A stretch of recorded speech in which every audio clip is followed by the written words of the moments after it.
I hear a lot that millennials are very idealistic, that, we want things to happen very quickly. We're not patient people. I think that millennials are just very, very ambitious.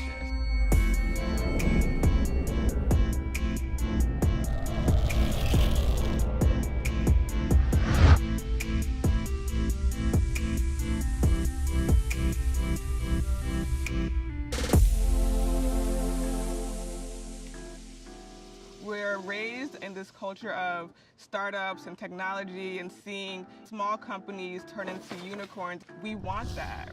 When I started at Carnegie Mellon, I knew that I wanted to be in user experience design. That was my master's that was in. But at CMU, they were really putting everyone on the corporate track, and that I knew just wasn't for me. So I moved, luckily, back home to New Jersey.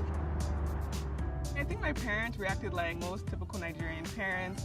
They wanted me to stay in grad school, especially because my mom, she's a professor. But my dad's an entrepreneur, so he started and built his own business. I think once they saw that I was really serious about this and that this really had the traction to be something really big, they started to come on board. Being African, being Nigerian, our parents instilled in us becoming engineers and doctors and lawyers, which are great professions, but a lot of millennials are more interested in doing their own things, whether it be starting their own business, becoming consultants, just doing things on their own, setting their own hours. Zuvva is an African fashion marketplace. So right now we have over 80 vendors in the marketplace from all over the world.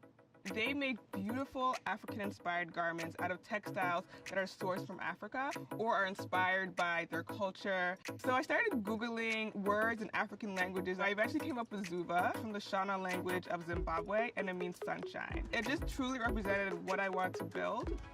And that was a brand that represented positivity and pride and beauty and just letting your inner light shine through African prints and fashion.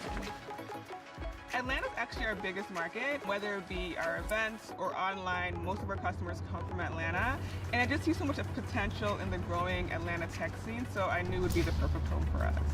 I quickly realized that in order for us to scale, we have to be 100% focused and dedicated to our community. And that's making sure that, they're happy with their orders, they're happy with the designs, we're forecasting trends, and making sure that we're building a brand that is all about inclusiveness.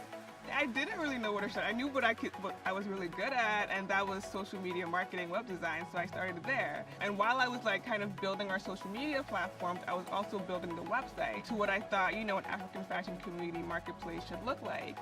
A lot of the vendors were coming to me because they saw how big the marketplace was growing online and they wanted to be a part of it. This year, we projected that we would do over $2 million in sales.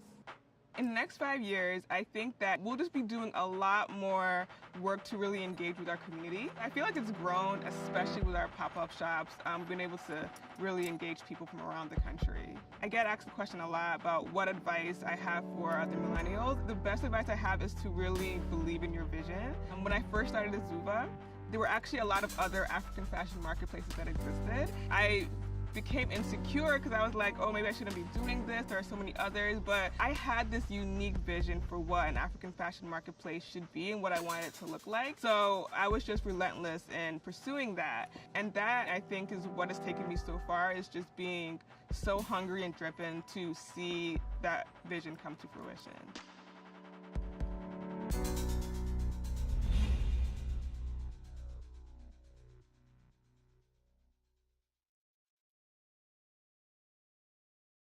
Hey, this is Tamala Man, and you're watching Madame Noir.